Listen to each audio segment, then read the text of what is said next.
Hello, ladies and gentlemen, and welcome to the Midas Mode Dev Blog, what very well might be our final episode. Midas Mode is over, ladies and gentlemen. She's done. We have done the tournament. So it's time to wrap up about what we did right, what we went wrong, how we can improve for next time, and just basically leave this time capsule there for somebody else. Again, the point of this blog is to be a bit of a stepping stone, a bit of a list of things that you can do if you want to run your own third-party tournament in the space of Dota 2. Learn from my mistakes, make your own, and have a good time. But, oh god, this is basically how I did it. So, let's talk about the end of the event now that I have somewhat recovered, and talk about the event in general. Let's see. First things first, do I consider the event itself a success? I would personally have to say yes, we did a very good job at what we set out to do. Our main goals, if you remember from our earlier blogs, were of course to make the best viewing experience for a live attendee possible, to make something fun, and to make it interactive. And I think that we did all those goals really well. I asked a lot of people that came to the event what their experience was like, trying to really field out if they had a good time. And from most people, from what I could hear, said that it was very good. For people that went to other esports events, they said it was the best one they've ever been to. For those who was their first, they said they had a great time. I think a lot of the things that played into that, from what I've heard, is that people got to do what I wanted them to do. They went to the event, they played on the LAN PCs after meeting new people, they pubbed together, they got to do the VR Roshan, they got to play with talent. I was hearing a lot of stories about how great teams like OG, when they were doing the takeover creeps, they'd go and be like, come up to me after the game and say, oh my god, Thompson was telling me to stack camps, and he said I was doing a good job, and that's incredible. For me, at least, hearing that people got to go and have the time of their lives is really what we set out to do, because I've been to so many events where the live audience doesn't really get focused on that much. It's all about the at-home audience. So, in the end, I think that the guys who came to the event had a fantastic time. I didn't talk to anybody that seemed to have a bad time. I asked around. I'm sure of course there's some bias there. If I'm asking someone if they had a good time, what are they going to do? Are they going to tell me that they had a bad time? Probably not. So maybe it's a little bit biased there, but I really tried to spread it out. I talked to other VIPs or people that came about, have they heard anything negative? Is there anything we can improve upon? And really that was it. Some of the guys said that, they wish that talent came out a little bit more often, but they said that a lot of talent was coming out and hanging out with them and experiencing stuff with them. So in regard number one, make the best event that people have seen so far in audience members. I think we nailed it. That was very good. However, there's other things that we could obviously improve upon. What else did we succeed in? Let's start positive. Oh, my God. Midas Mode International. Oh, 54 years. Thank you, Dr. Pork. Midas Mode International, that killed it. I was super surprised. But, again, we tried to open up that international market for the world, the Chinese and the Philippines and stuff, and maybe some Australians, but that killed it. Very surprised with the numbers that we had over there. Of course, you have to take Chinese numbers with a grain of salt. Sometimes, they report way over what they did, but when Burning was streaming, we were hearing stuff like 320,000 people were watching whenever Burning streamed.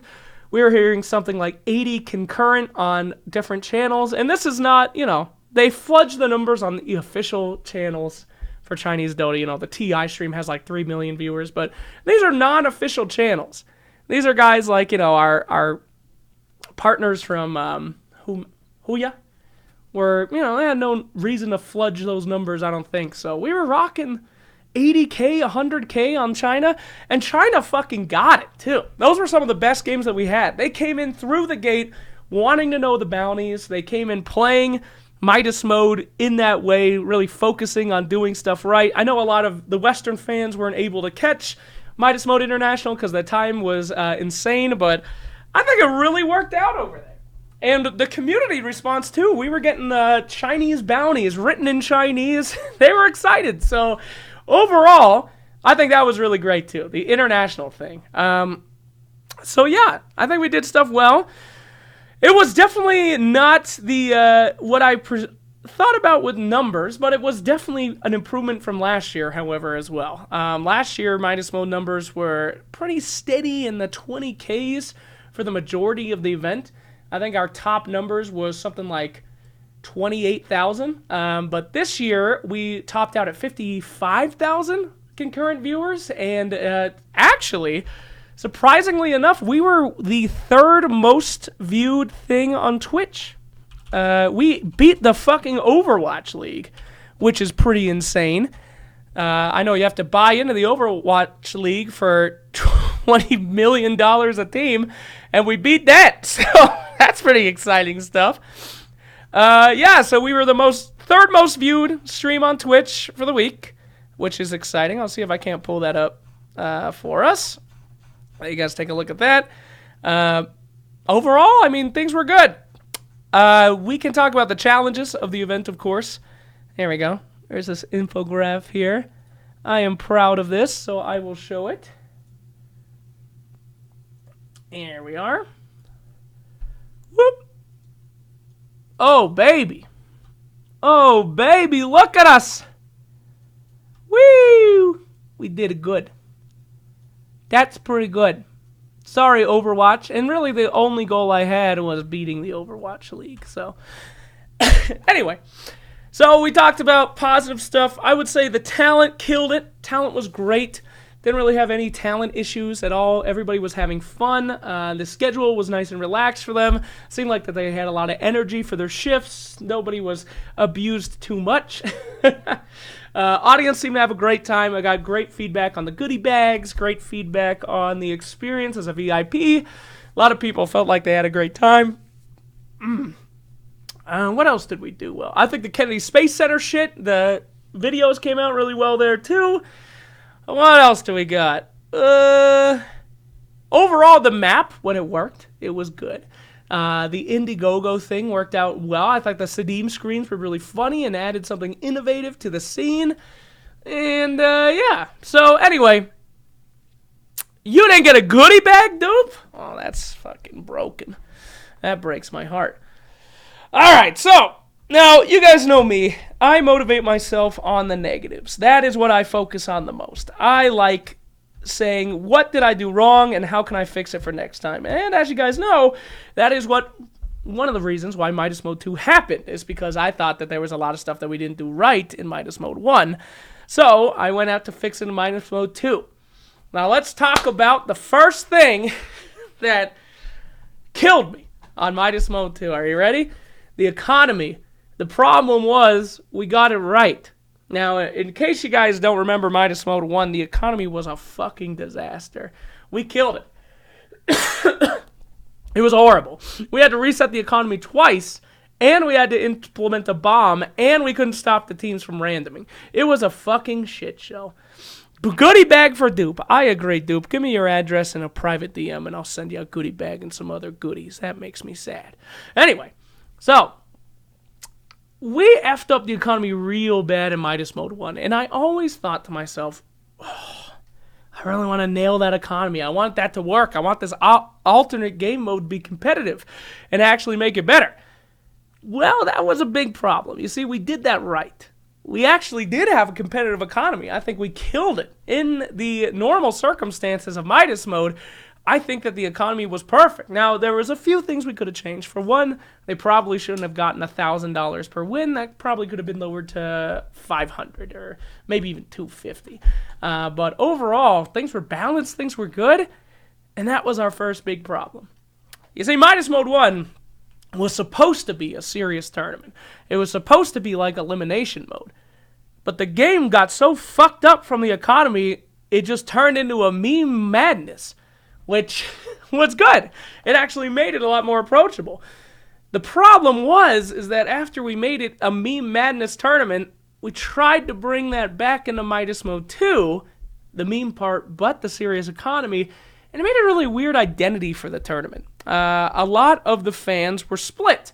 Some of them came for those crazy meme antics, while others came for the economy aspect. And you'd see these like Reddit posts and Reddit threads that are like, oh, this is really interesting what these guys are doing, and they have this much money and they're doing this, and I think that we can fix the economy slightly by doing this, this, and this.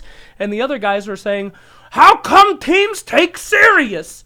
I don't like serious, I want memes. And it didn't go to the fans either, it also went to the teams. A lot of the teams came into the tournament thinking that it was going to be like crazy fun meme tournament, while other ones were calculating exactly how many bounties they needed to do to succeed. Now, granted, this is usually a good thing. Typically, you would say, okay, this is fun, being able to see the different calculations of these different teams. These teams are taking it more serious, these teams are taking it more fun, and it's cool to compare that. But in the realm of Midas mode, when we have so many different games happening, so many different teams playing, and so little time, I know you all think it, 9 days is a long tournament, but in actuality, Midas mode should be 2 weeks. You should see these small economy changes flutter out, and then when you make it to the grand finals, it's a big deal. Holy shit, these guys have 5,000 moonbucks and these guys have 200. What are they going to do? But because of the kind of nature of the feel of the program that we made after Midas Mode 1, it changed into teams saying, why are we I don't want to play this. This is complicated. I'm out of money. Yeah, so that was an issue. The identity of the tournament. And that's not something that you can really prepare for. It's more something that just happens. And you have to try to find a way to fix it.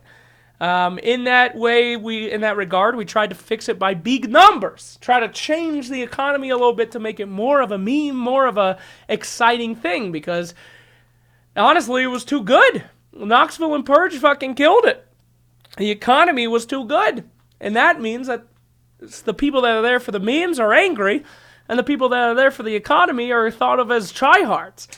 So yes, that was our big thing that we need to improve upon for next Midas Mode. What is the identity of the tournament? Is this an alternate competitive game mode, or is this a meme tournament? That is something that needs to be identified. In the original one, we wanted to promote interactivity by having these kind of economic pressures. If you don't do the bounties, you can't afford the heroes. The system that we created was, if you play well, you can win money, but if you do memes, you can win money. And while that sounds like it would work great on paper, it makes some real conflict for the viewer. Other things that I think we need to improve upon that we probably should have been better at is design of the stream. A lot of people, one thing that I neglected to remember was that most people, when they tune into a stream, they're tuning in like 20 minutes after the game starts. So we needed to have alerts saying these are the bounties that are in the game, these are the ones that are completed. That's a lot of space, but I'm not sure how you do that. Maybe we should have had a MooBot or something rotating around, and if you clicked on it, you got to know the bounties. Maybe we should have posted the bounties daily on the bottom of the stream, but which brings us into another point. Not enough people. Holy Jesus. Talent, we hired great. We had enough talent where everyone was relaxed. They had like 1 or 2 series a day. It was a piece of cake. But holy shit, did we need more backroom people. And that is probably the biggest takeaway from the entire tournament. Talent cannot double as production. Number one. That is the number one thing that I learned. Now, me working on this tournament, I got the teams to sign. I got a majority of the sponsors. I got organization on the bounties. I did a lot of work leading up to the tournament, and when the time for the tournament came, they also wanted me to be on the camera. That doesn't work. Now, I'm not saying that no one did anything for the tournament. Of course, we worked together as a team, and everyone had a lot of responsibilities. But when it came down to it, there was somebody that had to make a lot of the decisions. Now, how am I going to make decisions when I'm on the panel making jokes? And how is anyone going to be relaxed when they're on those panels? How is anyone going to perform? Every event I've ever been to, talent has just been talent. And that is, now I realize, for a very good reason. There is a lot of stress in running a tournament. There's a lot that brings you down and a lot that makes you, your heart pumping. I don't think there's been a lot of disaster tournaments before that I've been to. ESO 1 New York. Shout out to you boys. But I can't imagine someone having to deal with the stress of running the tournament and be the talent. That's fucking crazy. So that was the number one thing that I learned. Talent must remain talent. They must be separated by the stress of the tournament.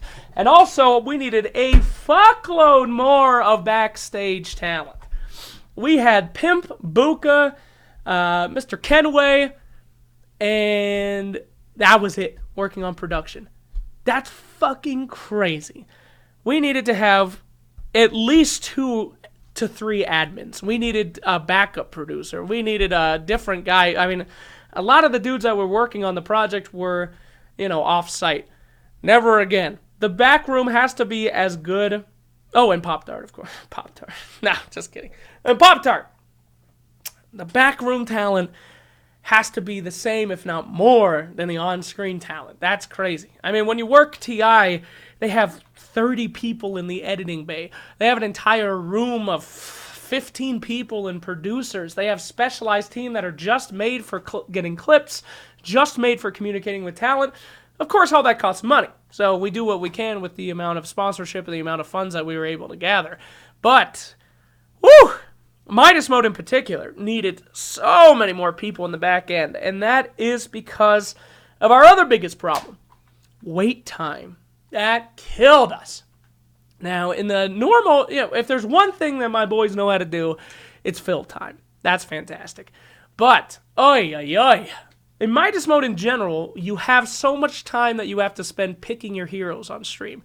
Because it takes a lot more time to think. You have to look at the money. You have to calculate things. You have to plan around the draft. We give the teams a lot of time. But what I didn't consider is it takes a lot of time to put 8 creeps local at a LAN in. It takes a lot of time to teach Roshan how to use his thing. And custom maps. Oh, God. Every single player needed to download a custom map. And if there was any update from Valve for anything, they had to update the custom map. And then you have errors where one player hasn't updated a custom map and he says that he did, and then he screenshots a picture of the custom map and he gives it to you. And in the screenshot it says download update, and he says, I don't know what's wrong. And then we say download the update. You screenshot us something that says download update. So, our wait time for Midas Mode 2 in between the games was killer. 30 minutes sometimes. Double the game length. I think one time we had to fill for an hour, and that was crazy. Panel fill is great. We're experts at that, but when most of the tournament is panel and the games are taking they're that fun, it's just can't blame people for not holding in on that one. So that's one thing I never considered with a custom game, is the amount of time that it takes to filter in, the amount of players that have bad computers. I mean, none of this would happen on a regular LAN. On a regular LAN, all your computers already have the custom game. The players are in, the fans are in, the Roche is in, you're good to go. But online tournaments mean that everything slows down. And that's something that I learned on this one as well. On a LAN, everything's slow for its own reasons. For example, if you have a stage. At TI, we have to let all the players come, they walk on the stage, they get in the booth, they get ready to draft, they walk off the stage, they get back to their practice rooms, they take a 10-minute break. You think that takes a long time. Oh, thank you, Topra. But online, it's a long time and you have no control over it. You're just saying, please get into the lobby. Where is your player? Please get him into the lobby. And sometimes the player just doesn't come. And where is he? You say. And they say 5 minutes. And they say, please, we're reducing money for you. And they say, well, 5 minutes. And you have no control. It's tough. It's tough. And it's, again, something that you can't think of a system for how to fix that until you're in there, until you see it. And in the last Midas Mode 1, it was, they took a while to get in there, sure, but it was like, we could fill for that. But having to deal with custom maps in Dota 2, and if just one person, 1 out of 10, has an issue with that custom map and is too ding-a-ling to figure it out, and you have to product solve it for them, holy Jesus, what a nightmare. So yeah, that is something that I never considered. When you're working with custom maps, when you have custom game modes like that, it takes a lot of time. One person fucks up, and you're in a 40-minute to an hour panel. And that is crazy. But it's something that we can learn from. I will say, though, the panels were very enjoyed by the people that watched them. I didn't get too many complaints about stuff, so that's nice. But you can't blame the audience for being like, why am I watching a 50-minute panel on a 20-minute game? This is nuts. So, definitely something to work on. Whew! Oh, boy. Custom map. Jesus. If there's anything I can tell you, test, test, test. If you're thinking about running your own Dota 2 tournament with, God forbid, a custom map, test as much as humanly possible. And there'd be times we tested the shit out of that map.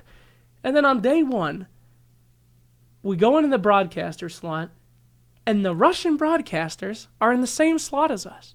And everything works. And on ours, we can't zoom out. Why? What caused that bug? We don't know. We never saw it again. On day one, for some reason, heroes were giving out 7 gold instead of 200. That never happened in our testing. We tested the fuck out of that shit. Never happened again. Custom maps are fucking crazy. So, that killed us. Day one was rough. Day one, the custom map wasn't working. We couldn't zoom out. The Russians could. To this day, I have no idea why. We were in the exact same slot. And we had a shitload of viewers. And granted, because of those custom map errors, we lost a little bit. But, yeah, that was crazy. And that, it was just a tournament that was plagued by random crazy problems. Literally every single series, not every day, but every series, there was something that was going to kill the tournament. No, I'm not kidding. I'm not saying there's going to be something that could impact the tournament. I'm talking slacks, the tournament is dead unless you fix this in 10 minutes kind of scenarios. I've never been under that much stress in my fucking life, and I hope to never be under that much stress again. Hopefully that didn't bleed into the audience experience. From what I saw from the audience, and they had a good time. But let me tell you, the Backer House experience was intense. Oy, oy, oy. What else do we want to talk about while we're on this subject? Custom map. Yeah, custom map's tough. Careful on custom map if you want to make your own tournament. If you want to have a custom map, for the love of God, have it be a local LAN. Because you cannot deal with pro players having to download things. I love pro players from the bottom of my heart. Pro players, you're amazing. But a lot of them are not. They lack life skills. They don't know things like go to website. Such things are difficult for them. I will not name names, but there are some real tough kids out there. There are kids that have won hundreds and hundreds of thousands of dollars and want to play Midas mode on their laptop. Why are you doing this? Don't play it on your laptop, please. So in short, while having an online tournament does allow you to have flexibility, you can change things around, you can have people coming in from all over the world, it also opens you up to getting fucked in ways you can never possibly comprehend. Because you have no control. You can't threaten the players with physical violence. They're continents away. And there's also, it's hard for other reasons. Disasters. Natural disasters, internet disasters. Every single day, there was a horrific disaster that almost killed the tournament. Burning's team got hit with a typhoon. Their entire city went out of power for an entire night. What do you do about that? You don't have that in an online at a LAN. If you have that at a LAN, you reschedule. If you have that online, what the fuck are we supposed to do? There's nothing. Nothing can be done. What do you do when Puppy says, I'm not playing the games unless you give us more money and you play for me? What do you do? He was not kidding. We just like, please, play the game. And he said, we want to have fun. Navi's here to have fun. We want you to play, and I refuse to play unless you play with me. Please, Puppy, don't do this. I mean, it's like, it was great. Don't get me wrong. I had a great time, and I think that was actually one of the best series of Midas mode. Not to say my own techies didn't play a part of it. But still, you have no power in an online tournament. If they say, well, okay, we're logging out, see ya. I mean, there's no threat. There's nothing you can do. On an online LAN, you say, okay, well, you know what? We're taking away your flight home. We're taking away your hotel. But what do you do in an online tournament? Please come to your match. Wait. It's crazy. Also, there's somebody... There's a big difference between team levels, too. Some teams really wanted to win this prize pool. It was very important to them. Other teams, it was literally nothing. They couldn't care less. They were just like, hey, we want more money on Midas mode. And say, hey, well, these guys worked really hard for their money, and that's kind of the point of the mode. And then they're like, all right, well, we're dropping. What? What do you mean you're dropping? Please don't do that. You won't get any money. And they're like... I don't need money. Who cares? Holy Jesus. It was like this every day. We had a 2.5-hour Steam completely down one day. And that was a day where it was very hard scheduling, and a team had to do qualifiers for the major 3 hours before their match, and that's great. We worked with ESL. We had all these plans. We're like, good. There's like a 2.5-hour gap here. Worst case scenario, everything's fine. Then there's a 3 hour of Steam is off. What do you do? It was like that every single day. There wasn't a single day where I woke up and said, yes, what a wonderful day with no hitches. There was a horrific issue every day. But we got through it. And that's the nature, I guess, of reaching for the stars a little bit. I think we probably did try to do a little bit. Oh, Beast Coast. Disband mid-tournament. What do you do? What the fuck do you do? What are you supposed to say? Hey guys, could you play together a little bit? Not really, because another team got the fucking player on his team. Brax moved from Beast Coast to J-Storm. They were both in the tournament. What are you supposed to do? Could you please go back to your old team? Ugh. Such is the problem with online tournaments. They give you zero control over the players. And the less money that you have, I mean, everything's such a balance. We had 50K prize pool in our region. For some, amazing. For others, worthless. Imagine if we had a 100K prize pool. Sure, maybe all the teams are, more inclined to not disband halfway through the tournament. However, do we have more teams, try-harding? Yeah, maybe we do. Maybe no one's having fun anymore. Some of the best games of the entire tournament were OG's games because they got the game mode. It was about having fun, doing challenges, and trying to win. And I got to disagree with Twitch chat here. My favorite team throughout the entire thing was the Sursadeem Stunners because they mastered the game mode. They did all the bounties, they had fun, and they won. And sure, a lot of guys were upset, like, the Stunners keep beating everybody. They're just trying to show themselves. They're just trying to prove how good they are. I mean, fuck all that. They actually did it right. They won their games. They did the most bounties, I believe, out of anyone, which is amazing. And they had fun. So, I don't know. Again, it's that balance between, is this a fun game mode or is this a meme game mode? And that's something that we need to fix for next time. I do not blame the teams for different game styles. I blame myself. This either needed to be a very serious alternate game mode to Dota 2, or it needed to be fucking Omni Party as a tournament. Next time. We gotta get that settled. But anyway, what else can we talk about with that? Challenges. If this is a time capsule for a future tournament organizer, let me tell you, you're not ready for the living hell you're about to go through on that day. It was just, decisions had to be made in less than 10 minutes, and if those decisions aren't made, the tournament is dead. You have no goddamn idea what to do. And people are looking at you. You're the final say on everything. Everything has to go through you. If you can learn anything from me, don't be fucking talent if you are a producer and a director of a tournament. Because when you're on the couch and your phone is blowing up with 10 messages saying, this team doesn't exist anymore and the game starts in 10 minutes, what do? God damn.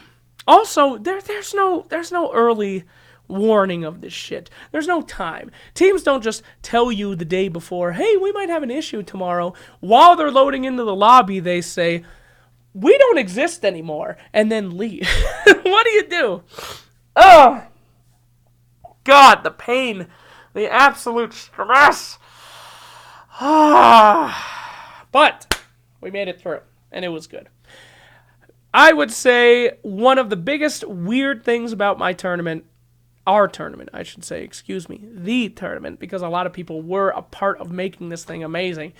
You know what? Before I get into this, let me just say all-stars. All-stars of the tournament, Moustrix. Mally's job was to help with content creation, oversee content, engage with VIPs, and make sure that they're having a good time. He had to pick up some slack on our social media. We hired someone else to do social media. They weren't doing a very good job. And basically come up with fun shit.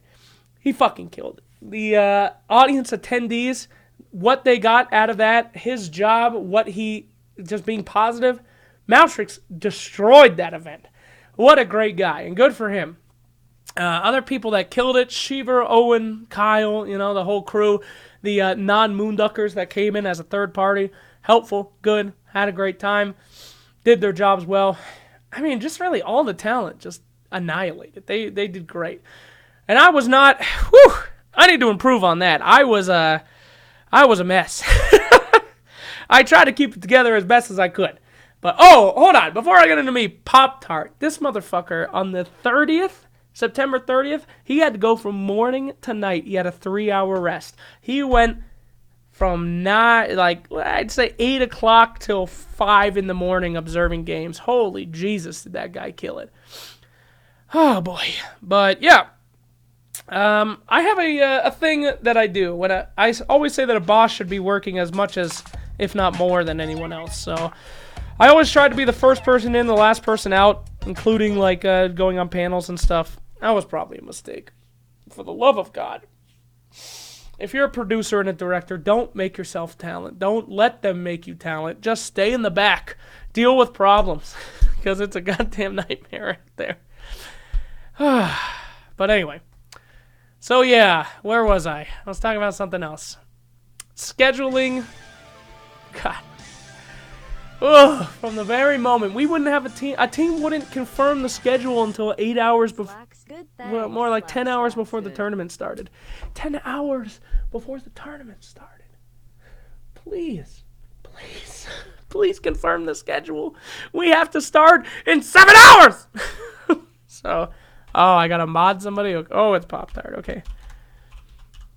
But I mean, that's kind of the thing. When you're a third party. You have literally zero power. If this was a major, if this was a minor, teams give a shit because they need DPC points. But when you're a third party, people can just say, I'm good, I'm done.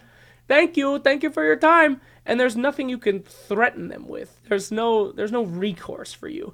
They are 100% in power at all times. If a team says, we want to play a best of 3 instead of a best of 5 grand finals, what is anyone supposed to say? Are you supposed to say, well, you don't get any prize pool? And then what do? They say, well, okay, well, we don't want to play anymore then. See you later. That's not good. That's not good for the audience. That's not good for me. That's not good for the sponsors that are paying to have games happen. There's nothing you could do. You're just in a hostage situation. You're just trying to negotiate with teams, and that's the hardest part about running a third-party tournament is you have zero power. It doesn't matter. You can't make more money. You can't have more money in the prize pool than TI. You can't, if someone's a multimillionaire, you can't say, whoa, we'll punish you. We'll take away your money. What do they do? I don't fucking care. So it's this constant negotiation that you have to have with teams and with managers and with with the talent and the audience and constantly trying to fix problems. And you only have 10 minutes to fix the problem because the panel's already been filling for 40 minutes. So you just go. You just go and you figure it out. You think on your feet. If there's anything I could change, again, more people in the back, better delegation by me. I kept saying that. I kept feeling like I had to be part of everything. You don't. Trust the people that you're with. Hire more people than you could ever think you need to hire that deal with problems that you can never see coming. And that is a big lesson for me in this one. But that's a world that I never knew about. That's why I'm doing this, is because I don't know about the world in the back. I only know about being talent. So this was a fantastic learning experience of what it takes to be a good event organizer. Because every event I've gone to, talent is outnumbered 2-1 on support staff in the back room that have jobs to do behind the camera. I never knew what those guys did. Now I do. They put out fires. That is literally all they do, is they talk to sponsors, they talk to teams, they make recordings of the things, they make content, they do everything that talent don't have to worry about. And now that I know more about that side of what it takes to put on a good tournament, maybe next time it will be even better. I'm not saying at all that the tournament was a failure, by the way. I'm not saying at all that, I thought that it was bad. I'm just saying, could be better. You got to be your harshest critic. If you're not your harshest critic, you don't give a shit. So, anyway, let's talk about the most ironic thing about the tournament. The most ironic thing about Midas Mode 2 was that the wait times and how we filled them. At TI, we have these huge wait times. 30 minutes, 40 minutes in between games sometimes. In between series. In between games, it will be 20 minutes, 30 minutes sometimes. Well, guess what? How do we keep the audience entertained during those? We play content, which I usually do. I'm the guy who goes and does stuff to make it entertaining to fill. And the most ironic thing that I forgot about in the tournament is finding a goddamn replacement for me. I didn't make content. So who filled the thing? Malstrix did an amazing job when we finally asked him to do it, but I asked him to do it too late. We told him halfway through the tournament, start doing some Midas Mode shit. Start getting out there with the gloves. Start having fun. Of course, me and Purge made the Kennedy Space Center Visitor Complex stuff, which was great. Great job with that. We did some nice Malware Bytes plugs. Great job with that. But we didn't have enough content. I didn't fucking replace myself. It's so stupid. The tournament that my baby, I didn't think to have me making filler content. There was no filler content. I'm an idiot. Why didn't we do more? Those panels could have worked. The flow of the panels could have worked if I just had content. But I spaced it because that's what I do. I do filler content. I fucked it up because I had nothing in there. So next time, we have to have a big focus on that filler content. Now, of course, I can blame myself a lot, but there was some other stuff going on in the background. We were going to have a potential sponsor that was going to help us make content for a bunch of different stuff. That was all planned out. And that sponsor dropped 3 weeks before the tournament. So we did have plans to have a fuckload of content, but that was on the back of a sponsorship, and we couldn't actually afford the time or the resources to make that content without that sponsor. So I can't bear all the blame, but still, how ironic that what I do in the Dota scene was what we were missing the most. So yeah, whoops. I don't know about that one. Seeing your girlfriend about ankle socks. That's true. Anyway, so I guess that brings us down to my overall feel on the tournament. What we can improve upon and what we did great. I think the lead up to the tournament was great. I think that we did a lot of stuff right. We felt like we got the fans involved. We made innovations that no one's ever tried before. We included old community artists, workshop artists that have been abandoned by Valve. We had fun, and we made people feel like they were part of something in ways that no tournament has ever done before. I've never seen fans so excited. Fans got to play with pro teams in a competitive tournament in a fun way. That was amazing. I think we nailed it. We nailed the interactivity. We nailed people being able to come to the tournament, and I've never seen people so happy attending something. I think what we could have improved upon was just time. Just time. More time to test the map. More time to product test. More time to practice at the venue. Getting people in the lobby and timing how long it takes. But this is all shit I don't know anything about, and it's all stuff that I had to learn on the spot. Affording a LAN. Needed more money. We needed to fly those teams out there. We needed to have $200,000 to $300,000 more in this tournament to make it perfect. If all those teams were there, nobody's changing their schedule. Nobody's deciding to play best of ones instead of best of fives. You can't do that at a live LAN. There's punishments. There's threats of physical violence. Oh boy. It was God damn it. There's nothing you could do about that stuff. And a word about the teams. It was a very difficult tournament. A lot of flow, a lot of craziness, a lot of different feelings from teams. I couldn't be more thankful for the teams that we did have. You could tell the teams that did the best in Midas mode were the teams that wanted to be there, and a lot of them did. A lot of them had a great time, and they made the tournament what they wanted it to be. So, super thankful for all the teams that came, even the teams that disbanded halfway through the tournament. I mean, that's just life, and it's an online tournament. They were nice enough to come. Let's not forget the whole DPC situation, which, in short, I think we dealt with pretty good, but it did create one problem, and that was overhype. Jesus. Really, the majority of advertising for Midas mode was just due to these blogs and due to the constant work from Moonduck and some stuff on Reddit, but it wasn't this big thing. The second that the DPC thing happened, it became a news story. It became something more than it was ever going to be, which was great. If we handled it correctly, if we really nailed it on day one, we could have had a blown-out tournament, but we just weren't prepared for that kind of shit. And then we had the button on the front page of Twitch. We had Gabe sending us a welcome to Midas mode thing. It got huge. Could we have nailed it? Could we have the greatest tournament in history if we took all that and moved it into something really amazing? Possibly. But realistically, this isn't a fairy tale. Our website crashed almost every day because the button was on the front page of Dota.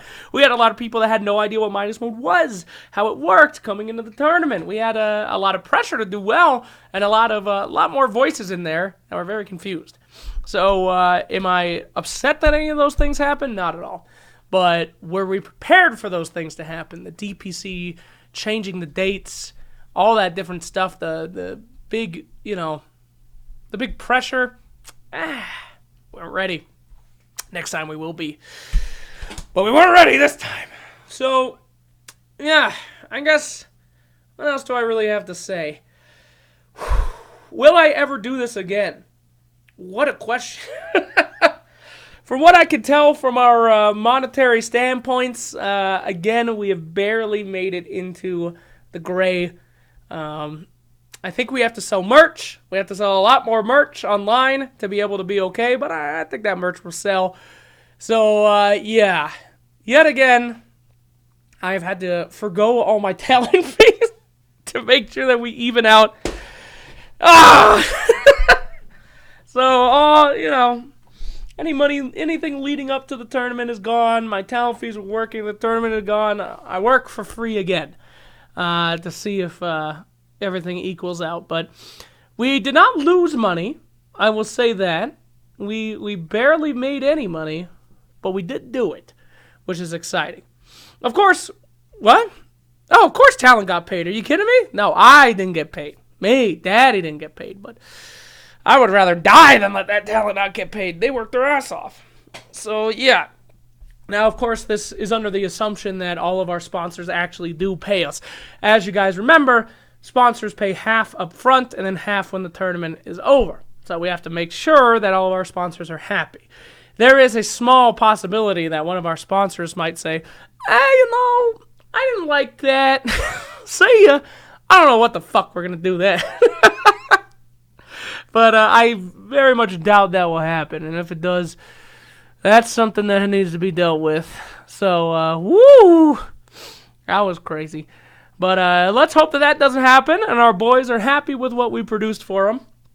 And that we make more stuff in the future. Woo! Jesus. Pray that works. But I think we delivered on a lot. I think especially China and the international market was really interested in stuff. I feel like the content that we made for Kennedy was really great. Community went really well for that. A lot of people loved the Malware Bites bite breaks, which I thought were one of the highlights of the tournament. As before, hopefully a lot of people downloaded Malware Bites and they can see actual stuff from that. Hot spawn articles leading up to the tournament were fantastic. We had some issues on site where our robot wouldn't work. Oh, don't get a robot. Don't do anything with the internet. Listen to me. If this is a time capsule, don't do anything with the fucking internet. Wi-Fi, turns out, is pretty nuts when everyone's on their phone at a full arena. Shit gets crazy. So I think our sponsors should be very happy with how things went. Or at least they're happy enough to know that everything went in. But we'll see. If I get screwed by anybody, I'll let you know. But that's it. Yeah. So will I do it again? Will there be a Midas Mode 3? Probably, but I'll have to forget of how painful Midas Mode 2 was. It was a lot of work. It was endless stress every day for 9 months, and then the tournament itself was probably the most stress I've ever been under. It was just, Jesus, I wasn't even a human being. With the amount of stress that I had on that one. I can't say it enough, but it was literally every series the tournament was about to be dead. So, probably, I'm just going to need to forget how painful it was to do it the first time. But I will say that we learned a lot. Oh my God, did we learn a lot. It was crazy. So, the main goal of this whole thing was to do something great for the community. It was to do something great for live audience members. But it was also to learn. And it was to learn about how to make a good tournament as a organizer. And I think we did that. I think I learned a ton about what it takes to do back-end stuff, what it takes to do scheduling, what it takes to do team negotiations, sponsor negotiations, and how to make a good product for the future. So I think we've learned enough about those things to solve them for the next rendition. The biggest question of Midas Mode 3 is, will it be a competitive tournament with numbers and economy, or will it be a meme tournament? Because there's a big question from the community on both of those. I don't think anybody wants that combo anymore. I think that what they want is one or the other.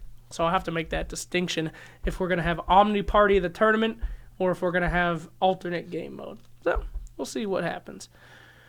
Whew. But in the end, we did it. It happened. It's a lot of work. It was crazy shit. Learned a lot, and I couldn't have done it without my team. The guys at Moonduck and the third-party guys that worked with us on that event, they made everything happen. It was a lot of work leading up to it, but when it came to execution, I mean, even the fucking fans, too. We had VIP fan members that were actually teaching other VIPs how to be creeps, that were coming on stage and filling with us, that were organizing Roshan.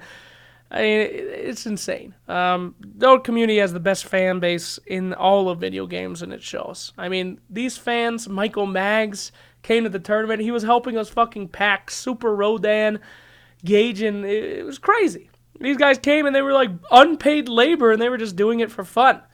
So, it was actually insane. Yeah, Sheep Eater, too. What a god.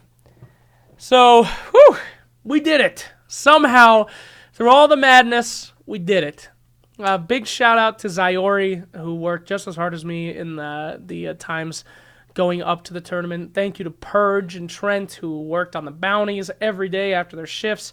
Again, we should never do that. Talent should never have to do anything. Big lesson learned on that one. Thanks to Moxie and, Sheepstick. What a god. Sheepstick wasn't even goddamn hired for the tournament from us. She got sent there for fun, and then we basically made her a talent. She was great. But, man, everybody fucking killed it. So, good on them. A lot of lessons learned for next time, and a lot of work. So, I guess, D&D was fun, too. We better do some more of that.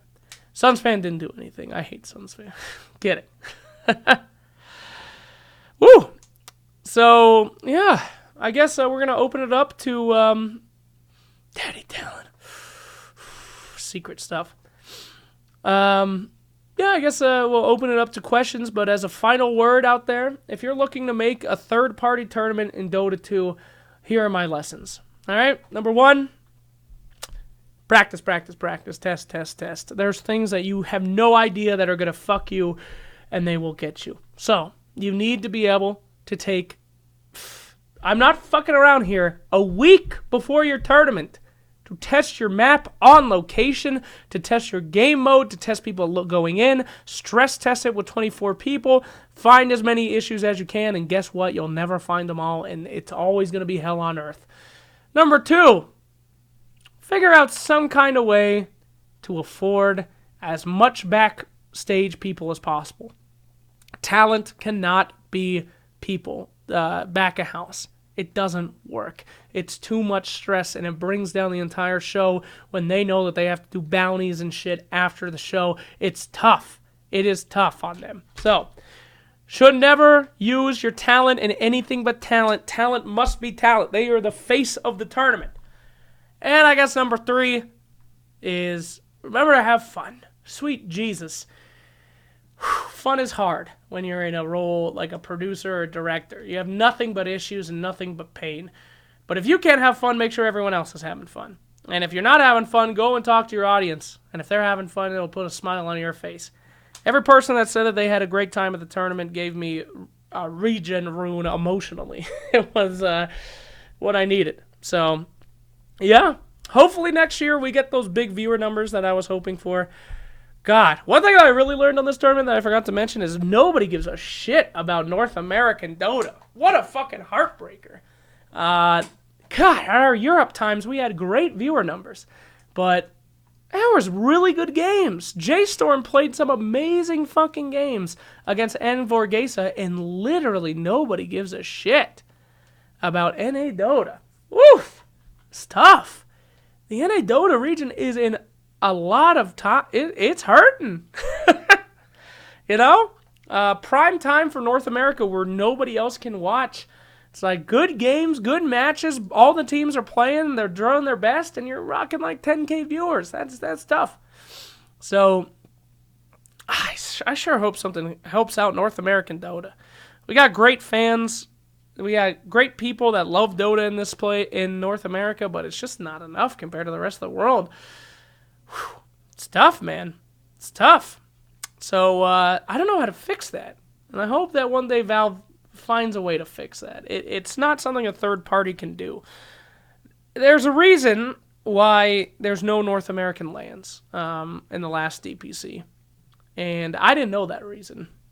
But I guess that's just it. People are scared that there's not going to be viewership for those North American teams. The only way to really get around that is to have like an international LAN where you bring in the other teams and you have them come and watch it. But shit's crazy, man. So, I don't know. I do hope that something happens to boost the Tier 2 and Tier 3 scene in North America, because it's rough out there. So, yeah. I mean, China, we killed it. Europe, we killed it. North America, man, it is struggling. So, I hope something gets fixed. That's one big takeaway from Midas Mode, is that North America needs help. So, anyway, yes, I guess that's my wrap-up for Midas Mode 2. Thank you guys for watching all these blogs and being a part of it, and I hope that you got to watch a little bit. I learned a ton. I hope we delivered a product that you enjoyed if you were there. I hope you at least checked us out while you were online. Hope you liked the build-up of all the different custom heroes, the signs, the innovative ideas. And, yeah, I hope we do something like this again. It was a hell of a journey, and I really appreciate you guys taking the journey with us. And hopefully it will be not the last time. If not from me, from whoever's watching this dev diary and learns a few lessons that I did along the way. So support those Tier 2 and Tier 3 scenes, because that's the future of Dota. That's the lifeblood of Dota, is people that are passionate and making fun things for this game. Because one day Valve will move on, and one day the big sponsors will move on. And the International will not beat last year's prize pool. And at that time, it will come to us, the passionate fans who want to watch this game live forever, because it's what we care about the most. So, anyway, good luck to you, future tournament organizer. I hope you have a great time. Learn from my mistakes. And we'll see you. I'll be watching your tournament. I guarantee it. All right, so Last time, boys, 10 minutes. It is 3:20 p.m., and I'm ready to AMA about anything. This is the last chance you get for Midas Mode. There we go. Let's see. Oh, God, this is going to be a lot. Did you throw the Navi puppy game? I didn't throw it. I didn't throw it. I was playing on a random PC with random hotkeys and a mouse.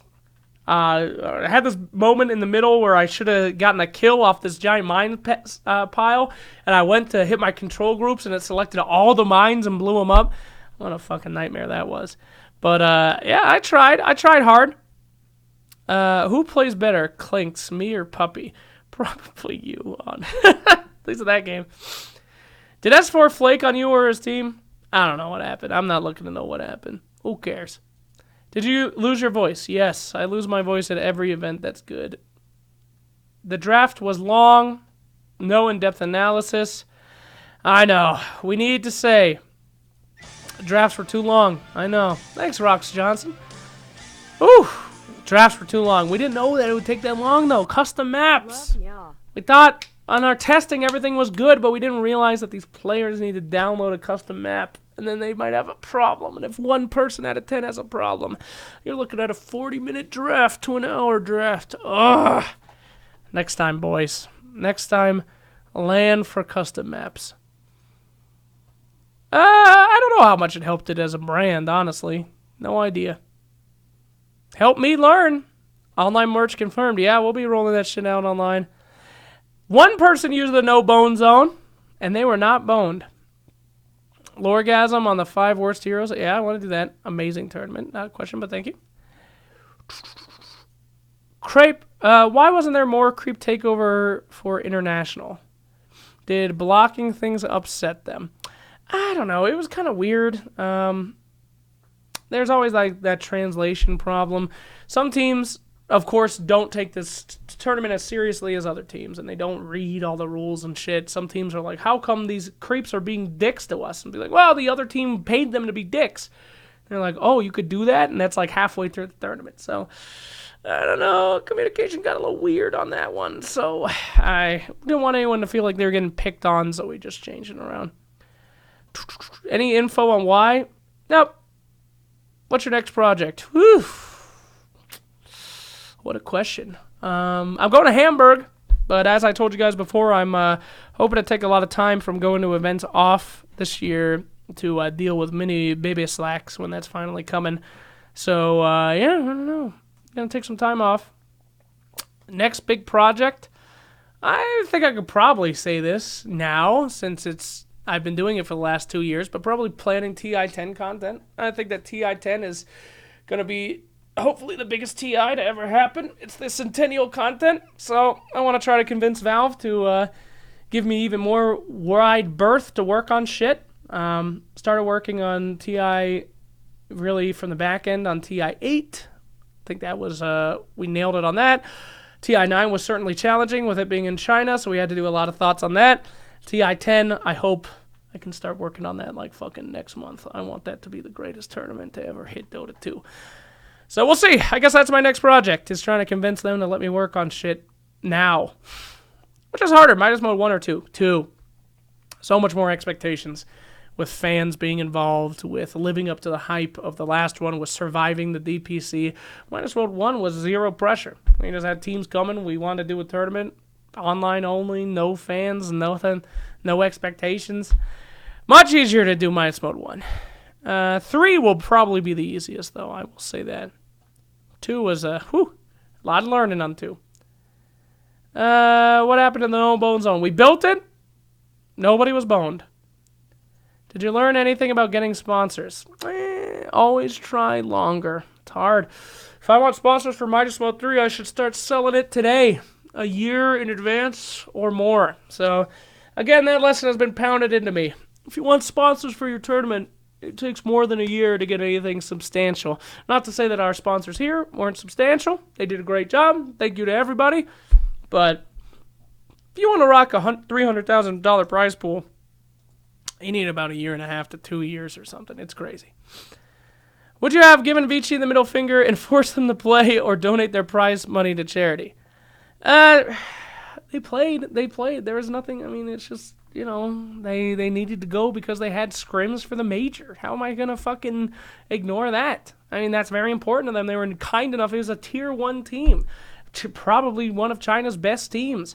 So, you could be mad about it, or you could say, thanks for coming to the tournament in general, and we'll try to do everything that we can to work with you. So, I'm not mad. Can we get the oh no clip from Kevin? Oh no. Maybe. Be a while. I have to forget how much painful this was. Yes, I did have to drag my wife onto the stage. Next project for the oh, thank you, Miss Dota. Work. I don't know. Thank you. Oh, thank you. Not a question though. Next project. Again, I guess I already said it. So, now you know. Swear less, no efforts.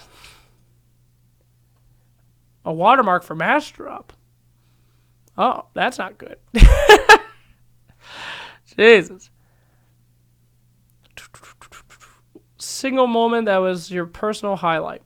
Definitely talking to fans that went there and getting to meet people that have been on the stream for a long time and getting them telling me that they were enjoying themselves. That's what it was all about.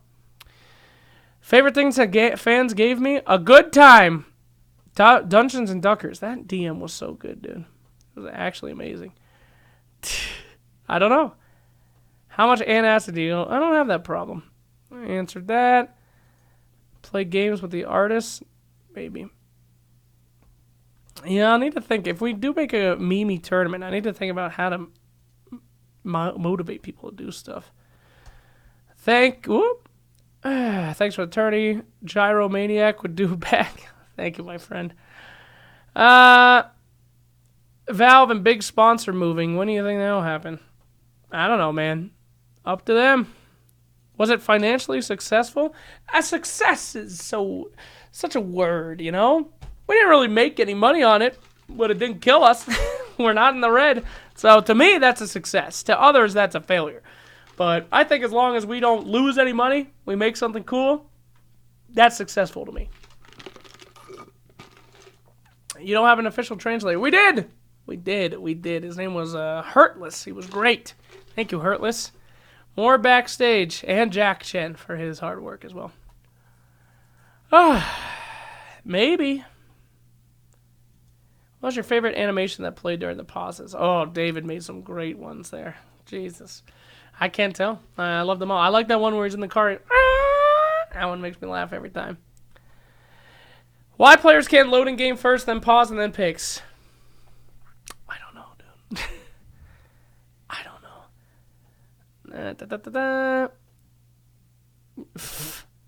Hype T10 Midas Mode 3. I don't know. Voodoo Baby Doll. You'll never see it. Minimum amount of money to give Midas Mode 3 message plasters. Don't ask me anything about that. Midas Mode 3. Yep, we need to start pitching sponsors now. Thoughts on the EG Cliff Delete button not being used? Oh, what a shame. We made that custom map and everything. Gosh darn it. Why don't you put chat on left or right? Because it's not big enough. Maybe.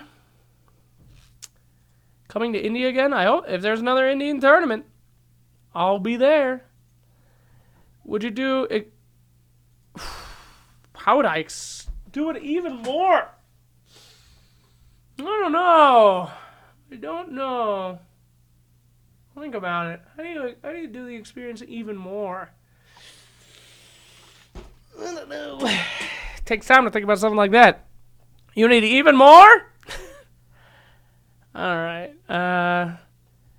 What do we expect from content for the next few months? I'm doing that series where I try to be immortal now. I want to make like a guide to being shit at Dota, and then I'm having a bunch of really good people teach me. They'll be streaming all that, and I'll be streaming that as well, so check that shit out until I get to Immortal, which should take months.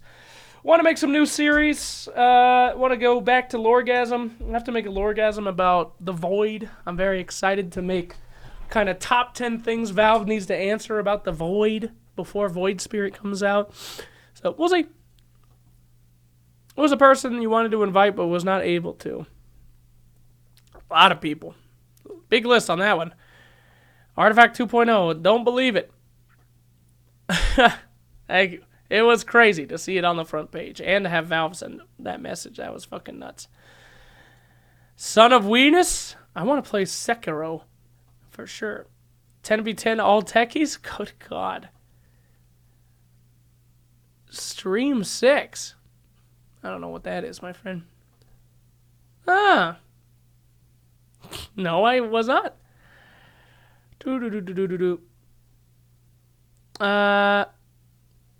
Nope. Sorry. Do you think Icemark should go on stage for TI-10? And what do you think Bruno will wear? I don't think he'll do that. Do you have any extra expenditure during the tourney? If so, where'd you pay it from? Expenditures during the tournament? I think I bought a new sheet for the no bone zone. It was $20. I paid for it. What was the story your wife was going to tell us? I don't know, and I don't want to know. Where did you get the idea to call streamers to the tournament? That was genius. Some fans came with the idea for Na'Vi after I tried to throw together TI3 and Alliance, but the Sursadim Stunners were always an idea. That would be great from inception. Courier Takeover. I really wanted to get Veggie Esports, but that one didn't work out, unfortunately. Oh, thank you. Red Dead Redemption. Yes! I've been quarantining myself from all Red Dead Redemption 2. Red Dead Redemption 1 was one of my favorite games of all time. I love Jack Marston. I played the fuck out of that game, and I have not watched a single thing about Red Dead Redemption 2, so I could have the full experience streaming on Twitch. I am so excited. Will you play with Purge again? Yeah, I think we're going to play on Monday for that new series. I was thinking the same thing. Midas Mode 3, custom map. How dead is Artifact? Probably dead. Oh, I tried Old Wings so fucking hard, you have no goddamn idea. If I say Wings to Jack one more time, he'll probably shoot me. I try every day. Sursadim's plan was very successful. There were more life-changing nightmares in that tournament than I think any tournament before it. Sursadim is a hard worker. He works harder than I do. Yeah, streaming a lot more now that I'm going to be home more. Feedback from China and Russia. We play Killed It. I think we sold Russian rights, and they sometimes had more viewers than us. So I'm sure they're happy. That was my wife. Audience vote on Power Rune. And there you go. We are done. All right, people. That will do it. Our final blog from Midas Mode 2 Dev Diary. Hope you guys had a good time. Hope everybody's happy. Hope you'll catch us again, should it ever happen one more time. Thank you, everybody, for watching. Thank you for being part of the journey, and hope you enjoyed. Later, Gators.